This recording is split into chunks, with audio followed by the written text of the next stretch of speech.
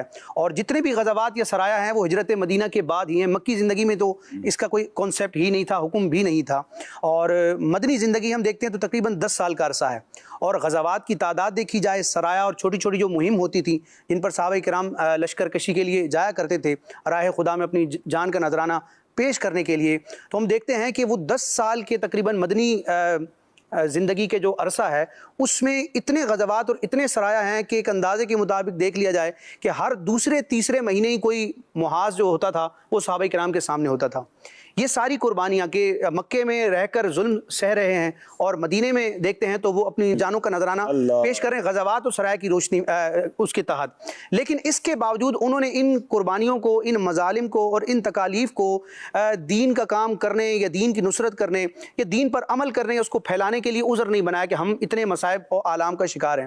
آج ہم دیکھتے ہیں ہماری فیملی میں، ہمارے خاندان میں یا معاشرے میں تھوڑا بہت کوئی مسئلہ ہوتا ہے تو اس کو ہم عذر بنا کے کئی ضروری کاموں کو بھی چھوڑ دیتے ہیں، اور بالخصوص جو دینی کام ہوتے ہیں ان سے انسان پہلو تہی کرنا شروع کر دیتا ہے کہ میں ان مسائل کا شکار ہوں۔ لیکن صحابہ کرام کو دیکھیں کہ یہ سب کچھ ہو رہا ہے، اپنی جان کا نذرانہ بھی پیش کر رہے ہیں، ہجرت بھی کر رہے ہیں، اپنا مال، اپنے گھر والے سب کو چھوڑ رہے ہیں، لیکن اس کے باوجود نبی کریم علیہ السلام کے سینہ اطہر پر جب قرآن کی آیتیں اترتی ہیں تو اس کو سن کر یاد بھی کرتے ہیں، اس کے معنی مضامین کو حضور علیہ الصلوۃ والسلام سے سمجھتے ہیں، اس کی تفسیر کو بھی یاد رکھتے ہیں۔ پھر پیارے آقا علیہ الصلوۃ والسلام جو شریعت کے احکام اپنے فرامین کی صورت میں پیش فرماتے ہیں، ان احادیث کو بھی جمع کرتے ہیں، محفوظ کرتے ہیں، اس کا دور کرتے ہیں، اس پر عمل کرتے ہیں، اس کی تشریحات معلوم کرتے ہیں۔ بڑا خوبصورت پہلو راشد بھائی نے ہمارے سامنے رکھا ہے کہ ان کی زندگی کو اگر دیکھیں تو جس کو یوں کہا جائے مطلب ایک اور انداز سے تو ریلیکسیشن والا ٹائم تو نہ ہونے کے برابر تھا۔ پہلے مکے میں مظالم ہوتے رہے اور اس کے بعد مدینے آ کر اب غزوات ہو رہے ہیں، اب مہم ہو رہی ہیں، حملے ہو رہے ہیں، ڈیفینڈ ہو رہا ہے، کہیں جا کے اسلام کی نصرت کے لیے سفر ہو رہا ہے، لیکن اس کے ساتھ ساتھ سخاوت بھی جاری ہے، علم دین بھی سیکھ رہے ہیں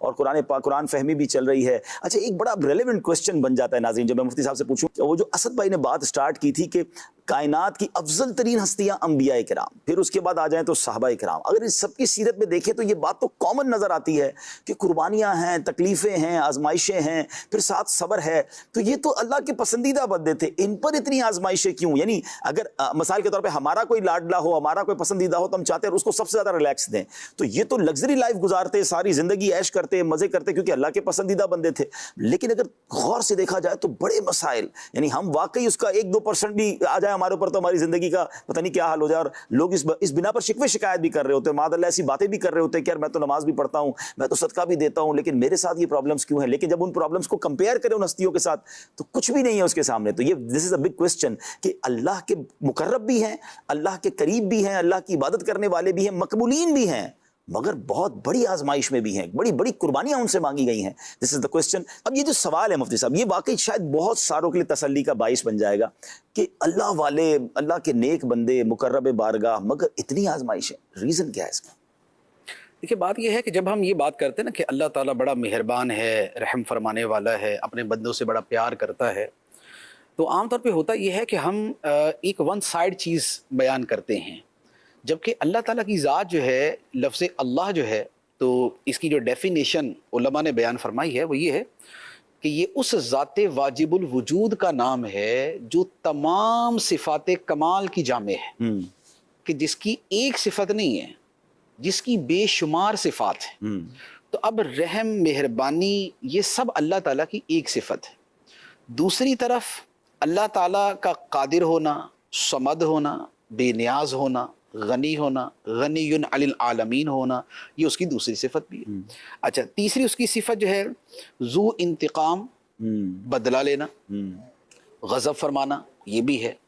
تو یہ ہوتا کیا ہے کہ بہت ساری چیزوں میں نا اس طرح کا سوال پیدا کر دیا جاتا ہے. جیسے ایک بڑا معروف سا سوال ہے کہ اللہ تعالیٰ 70 ماؤں سے بڑھ کے پیار کرتا ہے. معروف جملہ ہے یہ, ورنہ حدیث میں شاید 70 کے الفاظ نہیں ہے, اس میں وہ ہے کہ اللہ تعالیٰ ماں سے بڑھ کے پیار کرتا ہے. تو یہ کہ اللہ تعالیٰ اتنا پیار کرتا ہے تو پھر اللہ تعالیٰ جو ہے نا وہ تکلیفوں میں ہمیں کیوں ڈالتا ہے اور بندے کو جہنم میں کیوں ڈالے گا. اچھا, اسی سے ایک ریلیونٹ سوال کر لیتا ہوں. مجھے پچھلے دنوں ایک سمجھے کہ بیوہ کی طرف سے اسلامی بہن نے کوئی مکتوب یا اس طرح کی تحریر ملی کہ بڑا عجیب, وہ بہت غم میں تھی کیونکہ ان کے بچہ عید کے دن ہے تو بچہ جو ہے وہ باپ کو یاد کر کے رو رہا ہے. تو اللہ پاک جو ہے وہ اس طرح مطلب ہمیں بے سہارا کر, معاذ اللہ کہ بے سہارا ہم تو ہو گئے, بچہ بھی والد کو یاد کر کے رو رہا ہے. تو یہ والد کو کیوں لے لیا, یا اس کی روح کیسے قبض ہو گئی؟ تو یہ وہ تو کریم ہے, وہ تو رحیم ہے, تو یہ سب کچھ کیوں ہو رہا ہے ہمارے ساتھ؟ تو بے صبری میں وہ ساری باتیں تھیں. اس میں بھی تربیت فرمائے گا کہ اس میں تو بہت سارے سخت جملے بھی ہو جاتے ہیں, لیکن یہ جو کیفیات بنتی ہے کہ ہم ایک طرف تو اللہ کریم رحیم ہے اور اس طرح اچانک والدہ چلی گئی, والد چلا گیا, بندہ اس کے ماں باپ ہی نہ بچے, تو یہ بھی ایک امتحان ہوتا ہے. وہ آیت مبارکہ ہے نبی عبادی انی انا الغفور الرحیم وان عذابی هو العذاب العلیم. کہ میرے بندوں کو یہ بتا دو کہ میں بڑا بخشنے والا, رحم کرنے والا ہوں, اور یہ بھی بتا دو کہ میری سزا بڑی سخت سزا ہے, دردناک سزا ہے. تو بات یہ ہے کہ اللہ تعالیٰ جیسے رحیم ہے اسی طرح وہ علیم ہے اور اسی طرح وہ حکیم ہے. واہ. جب کوئی بندہ صرف رحیم والی صفت کو دیکھتا ہے اور اس کے ساتھ حکیم اور علیم والی صفت پہ اس کی نظر نہیں ہوتی, کیا بات. تو اب وہ صرف اسی کے اندر پھر رہ کے جو ہے نا اپنے دماغ میں کچھ اور ہی قسم کے خیالات جو ہے نا وہ پال کے بیٹھ جاتا ہے. اللہ تعالیٰ نے جس تکلیف میں ڈالا اس میں کیا حکمت ہے, وہ جب حکمت سامنے آتی ہے تو پھر بندہ کہتا ہاں یہ بھی رحمت ہی کا ظہور تھا. واہ واہ واہ واہ واہ. جیسے تکالیف ہی ہیں, تکالیف کے اندر ایک بڑی آسان سی بات عرض کروں, بڑی واضح سی بات جس کا تعلق قربانی کے ساتھ بھی ہے, کہ حضرت ابراہیم علیہ الصلوۃ والسلام نے کتنی قربانیاں دی. آپ نے اولاد کی قربانی بھی دی, آپ نے گھر بار چھوڑا, ہجرت کی, اس کی بھی قربانی دی, آپ کو آگ میں ڈالا گیا تو اپنی جان کی بھی قربانی دی. ٹھیک ہے, تو جان, مال, اولاد, ان سب کی قربانی آپ نے دی. اور اللہ تعالیٰ نے اسے قرآن پاک میں بیان فرمایا وَإِذِ ابْتَلَىٰ إِبْرَاهِيمَ رَبُّهُ بِكَلِمَاتٍ فَأَتَمَّهُنَّ.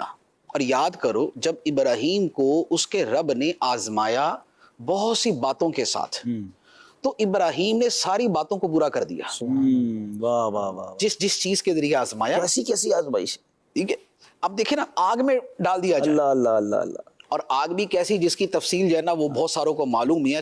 اچھا, اب اس کے بعد اولاد کو اپنے ہاتھ سے چھری سے ذبح کرنا ہے. اللہ اللہ. سب اس سے پہلے جو مکے میں چھوڑ کر آنا, وہ اپنی زوجہ اور اپنی اولاد کو, جا کھانے پینے کے لیے بھی کچھ نہیں ہے. اللہ, یہ کتنی بڑی قربانی ہے. ہاں, یہاں رات کو 1 بجے جا کے کوئی یہ ساحل سمندر پہ چھوڑ کے آ جائے تو اپنے بیوی اور چھوٹے سے بچے کو. اللہ اکبر. اور وہ بچہ جو کتنی دعاؤں کے بعد ملا اور کتنی طویل عمر میں جا کے ملا.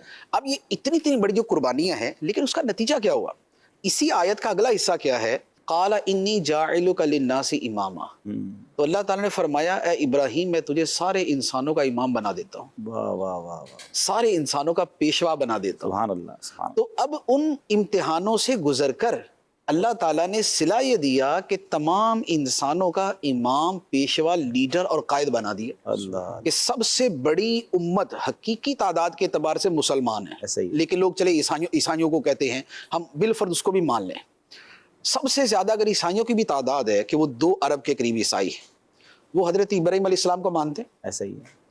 مسلمان اس کے بعد سب سے بڑی امت ہے, 1.5 ارب, 2.25 ارب ہیں. ایسا ہی ہے. یہ سارے حضرت ابراہیم علیہ السلام کو مانتے ہیں. بالکل مانتے. ٹھیک ہے, تو یہ 2.25 ارب تو یہ ہو گئے. ہاں, آدھی دنیا تو ہو گئی. اچھا, اس کے بعد اور کتنے مذاہب ہیں جی کہ جو حضرت ابراہیم علیہ السلام کو ماننے والے, حتیٰ کہ جو ہندوؤں کے مذاہب کے کچھ بڑے نام ہیں ان کے بارے میں خود ان کے محققین نے لکھا ہے کہ یہ حضرت ابراہیم علیہ السلام, یعنی کہ انہوں نے نام اپنے یہاں کے اعتبار سے ہے, لیکن وہ کہتے ہیں ہماری مراد وہ ہیں.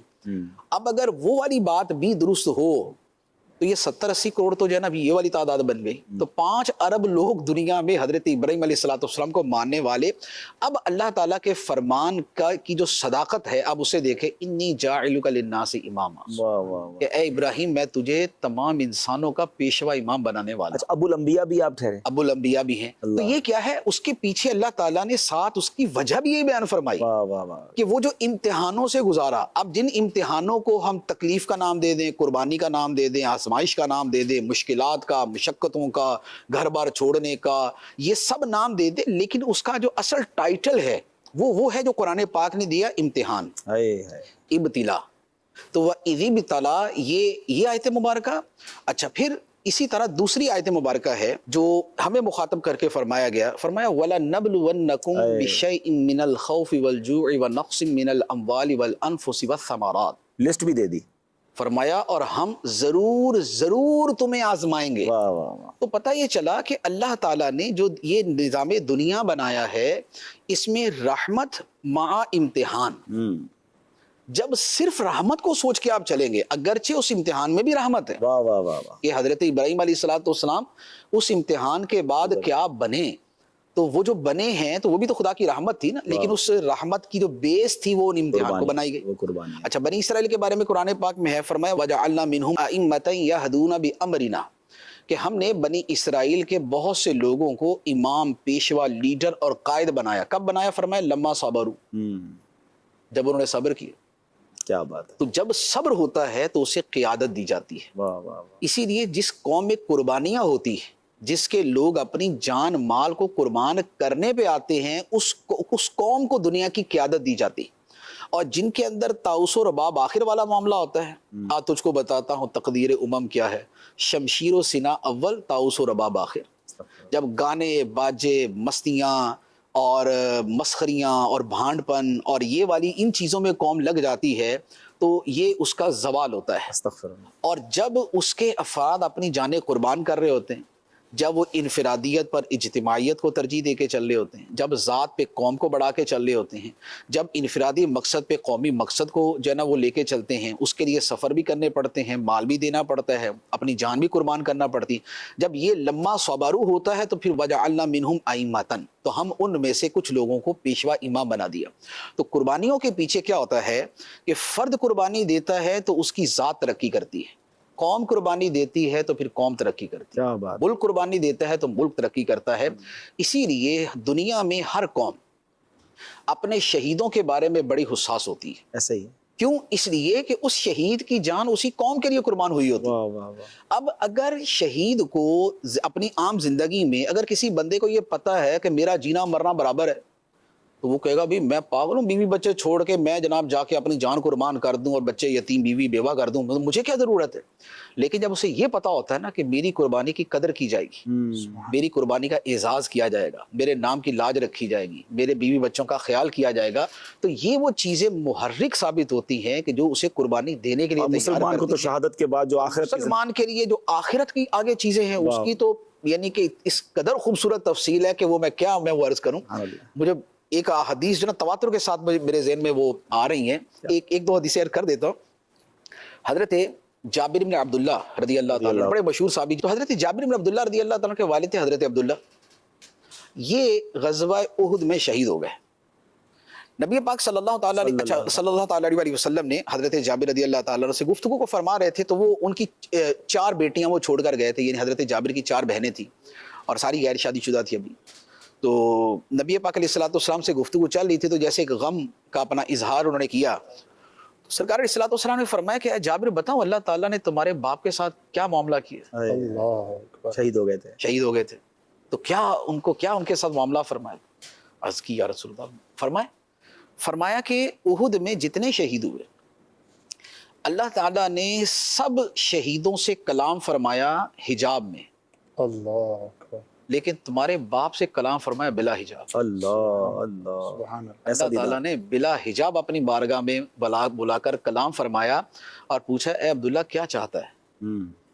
تو انہوں نے آگے سے عرض کی مولا دوبارہ دنیا میں بھیج دوں، دوبارہ تیری راہ میں جا کے جان کو. تو اللہ تعالیٰ نے فرمایا کہ یہ تو جو ہونا تھا وہ ہو چکا ہے. تو فرمایا کہ اے جابر اللہ تعالیٰ نے تیرے باپ کے ساتھ یہ معاملہ ہے. بیسیکلی وہ قربانی ہے نا, ویسے ہی ہے. دیکھیں وہ قربانی ہے, اور قربانی انٹینشن یہ ہے کہ شہید بھی ہو جاؤں اور کاٹا بھی جائے. دیکھیں نا, آپ اس قربانی کی آپ اندازہ کریں, وہ جو پوری روایت ہے حضرت سعد بن ابی وقاص رضی اللہ تعالیٰ عنہ کی, کہ فرمایا کہ احد سے ایک دن پہلے میں اور عبداللہ بن جہش دونوں جمع ہوئے اور ہم دونوں نے دعائیں مانگی. تو میں نے کہا کہ میں دعا مانگوں گا تو آپ آمین کہیے گا, آپ دعا مانگے تو میں آمین کہوں گا. تو حضرت سعد بن ابی وقاص فرماتے ہیں کہ ہم دونوں نے دعا مانگی اور دونوں کی دعا قبول بھی ہوئی, لیکن عبداللہ کی دعا میری دعا سے بہتر تھی. اب وہ کیا تھی کہ حضرت سعد بن ابی وقاص نے دعا کی تھی کہ اے اللہ کل میرا ایسے شخص سے مقابلہ ہو کہ جو بڑا بہادر ہو, جنگجو ہو, غصے والا ہو اور اسلحے سے لیس ہو, اس سے میرا مقابلہ ہو, مجھ پہ حملہ کرے, میں اس پہ حملہ کروں, لڑتے رہے, بالآخر میں اس کو جو ہے نا وہ فنا کر دوں. تو حضرت عبداللہ نے کہا آمین. پھر حضرت عبداللہ رضی اللہ تعالیٰ نے دعا کی کہ یا اللہ کل میرا ایسے شخص سے مقابلہ ہو جو بڑا جنگجو, طاقتور, بہادر, شجاع, ماہر جنگ, اسلحے سے لیس ہو, میں اس پہ حملہ کروں, وہ مجھ پہ حملہ کرے, لڑتے لڑتے بالآخر وہ مجھے شہید کر دے, اور مجھے شہید کر دے اور پھر اس کے بعد میرے ناک اور کان کاٹ دے, مسلح کر دے. اور جب میں تیری بارگاہ میں پیش ہوں تو تم مجھ سے پوچھے کہ اے عبداللہ یہ کس نے کیا, تو میں کہوں کہ یا اللہ تیری راہ میں کیا گیا, تیری خاطر کیا. تو اب جب اگلے دن جنگ ہوئی تو دونوں کی دعائیں ایز اٹ از جو ہے وہ سامنے آ گئی کہ حضرت سعد بن ابی وقاص کا وہی ہوا کہ آپ نے دشمن کو جو ہے نا وہ ختم کر دیا, اور دوسری طرف یہ ہوا کہ دشمن نے حضرت عبداللہ بن جہش کو شہید کر دیا, اور آپ رضی اللہ تعالیٰ عنہ کے ساتھ وہی سارا معاملہ ہوا کہ مسلح وغیرہ آپ کے ساتھ کر دیا گیا. تو اب یہ دیکھیں یہ قربانی کا اس سے اوپر کا درجہ اور کیا ہوگا کہ ایک آدمی کو یہ پتا ہے کہ دشمن جنگ میں اس کے ساتھ کیا کیا سلوک کر سکتا ہے, لیکن وہ ایسا خوشدلی سے تیار ہے. اور کیوں نہ ہو کہ ان کے جذبات کا عالم یہ تھا, اور اللہ تعالیٰ نے ان کے لیے جو باطنی حس تھی وہ اس قدر بیدار کی ہوئی تھی کہ اگر کوئی مڑنا بھی چاہتا تھا تو دوسرا یہ کہہ دیتا تھا کہ میں تو آگے جاؤں گا کیونکہ مجھے احد کے پیچھے سے جنت کی خوشبو آ رہی ہے, ریڈی ٹو شہید ہونے کے لیے تیار, مجھے احد کے پیچھے سے جنت کی خوشبو آ رہی ہے. اور یہی حضرت عبداللہ بن جہش رضی اللہ تعالیٰ عنہ جو ہیں, جب ان کو شہید کیا گیا ہے تو اب اس کے بعد ان کو جو پہچانا گیا تو ان کے بدن کے اوپر 80 سے زیادہ تیر, تلوار اور نیزے کے زخم تھے, اور سر سے لے کر پاؤں تک اس قدر لہو لوہان تھے کہ پہچانے نہیں جا رہے تھے. تو آپ کی جو ہمشیرہ تھی, بہن تھی, انہوں نے آپ کو انگلیوں کے پوروں سے پہچانا تھا. یہ جو انگلیوں کے پورے ہیں نا یہ میرے بھائی کے ہیں, جو انگلیوں کے پورے میرے بھائی کے ہیں اس سے پہچانا تھا. یہ حال, یہ قربانیاں, تو یہ جو نا یہ انہی پر تو وہ ہے نا, یعنی کہ وہ جو اللہ تعالیٰ نے صحابہ کرام سے جنت کا وعدہ فرمایا سب سے اللہ تعالیٰ راضی ہے. تو ان کی نبی پاک علیہ الصلوۃ والسلام سے محبت, صحبت نبوی کا حصول, اور پھر راہ خدا میں جو ان کی قربانیاں ہیں, یہ وہ چیزیں ہیں کہ جنہوں نے ان کے مقام کو اس قدر بلند کیا. ایک اور صحابیہ کا مجھے واقعہ یاد ہے, جنگ بدر کے اندر ان کا بیٹا شہید ہو گیا. تو انہوں نے عرض کی یا رسول اللہ میرے بیٹے کے بارے میں بتائیں کہ میرا بیٹا کہاں گیا, شہادت کے بعد کہاں گیا, وہ اس کا انجام کیا ہوا. اگر تو وہ جنت میں ہے تو میں صبر کروں گی, اور اگر وہ کسی اور جگہ ہے تو پھر میں ایسا نوحہ کروں گی کہ عرب یاد کرے گا کہ بیٹے کے اوپر ماں نے نوحہ کیا تھا. تو نبی پاک صلی اللہ تعالیٰ علیہ وسلم نے فرمایا, جو ان کا نام تھا ان سے, کہ سارے شہداء جو ہے وہ جنت میں گئے, لیکن تمہارا بیٹا جو ہے وہ جنت میں سب سے اعلیٰ جنت, جنت الفردوس میں, سب سے اعلیٰ جنت, جنت الفردوس میں. تو اس پہ کہا کہ میں صبر کروں گی. اس میں نبی پاک کا بھی علم غیب کیسا ہے کہ یہ بھی دیکھ لیا کہ حضرت جابر کے والد صاحب سے اللہ نے بلا حجاب کلام کیا, یہ اس خاتون کو کہہ رہے ہیں کہ تمہارا بیٹا جنت الفردوس میں ہے, سبحان اللہ. تو کہاں تک نظر تھی؟ دیکھیں فرشتے تو غیب ہی ہوتے ہیں, ہاں فرشتے غیب ہوتے ہیں, ٹھیک ہے. ہمارے ساتھ بھی 2 فرشتے ہیں, صحیح ہے, نظر تو نہیں آ رہے, غیب ہیں. جبرائیل امین علیہ الصلوۃ والسلام بھی فرشتے ہیں, غیب ہیں. تو نبی پاک علیہ الصلوۃ والسلام تو روزانہ ہی دیکھتے تھے. تو جو غیب دیکھنے کی اور غیب جاننے کی آپ بات کر رہے ہیں, وہ تو نبی پاک علیہ الصلوۃ والسلام کا جو روزانہ جبرائیل کو یا ہر دوسرے تیسرے دن جو دیکھنا تھا, وہ تو غیب کا دیکھنا روزانہ کی بنیاد پہ چل رہا تھا. اعلیٰ حضرت کہتے ہیں نا, اور کوئی غیب کیا, چلیں طرز میں سنا دیں حضرت. اور کوئی غیب کیا تم سے نہا ہو بھلا, اور کوئی غیب کیا تم سے نہا ہو بھلا, اور کوئی غیب کیا, اور کوئی غیب کیا تم سے نہا ہو بھلا, تم سے نہا ہو بھلا.